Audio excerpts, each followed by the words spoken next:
Konnichiwa minna. Hello everyone, and welcome to the first day of my Japan Study Abroad program. First stop, Washington, D.C.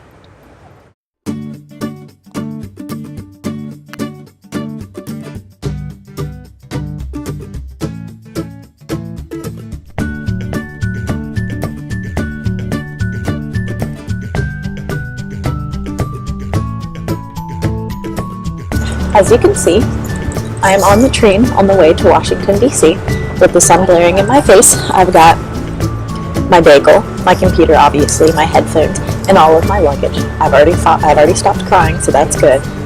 And we're on our way to Washington, D.C.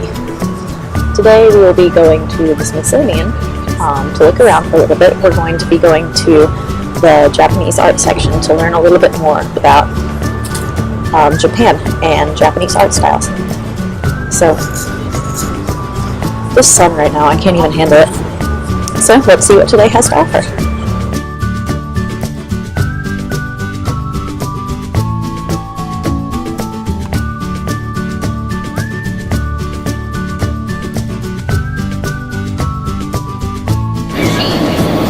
We've gotten off the first train and now we are on the metro on the way to our second train, which will take us finally all the way to Washington, D.C.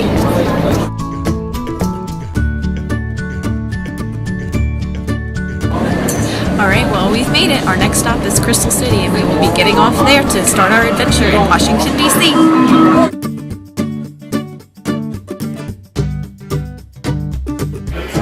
At last, we have made it to our hotel in Washington. Hooray!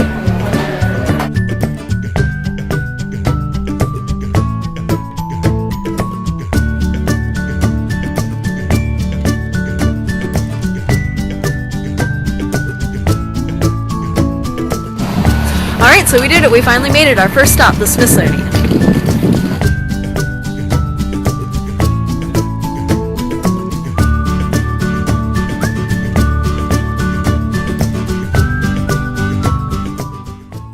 Okay, so I'm going to tell you a little bit about these scenes that we're looking at.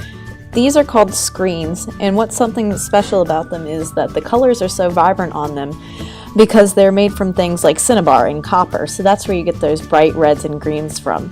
Now, some of these scenes are depicting scandals. You can see the clothes hanging over the edge of the screens within the screens, which are depicting scandalous acts going on behind them.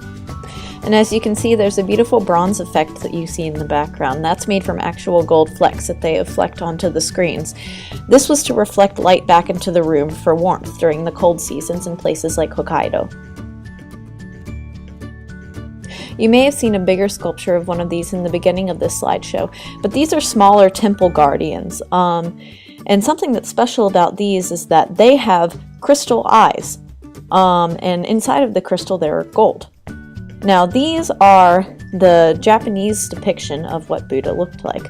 Oftentimes, when you would see depictions of Buddha in other cultures, they would look like the people of royalty in those cultures, simply because people weren't able to travel.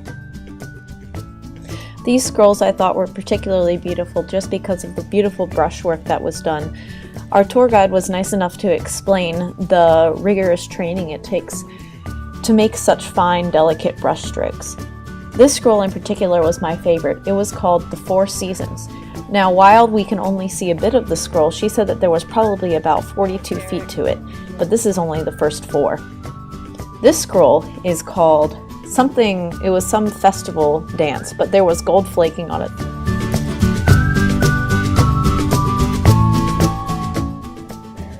We're coming up on some lovely piecework here. This is actually an ancient Japanese incense set.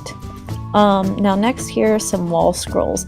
It was thought scandalous to paint a fine lady's face directly, so you can see some of these artists got around that by putting her face in a mirror or having them fiddle with their umbrella in the painting.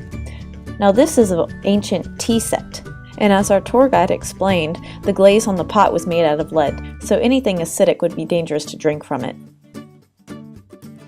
The rest of these are just beautiful scrolls and other bits of piecework that I thought were exceptionally lovely.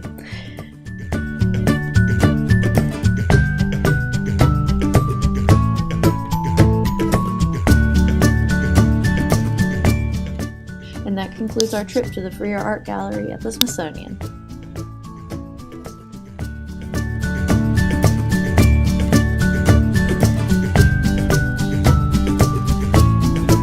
And that concludes the adventures of day 1 in Washington, D.C. Oyasumi nasai!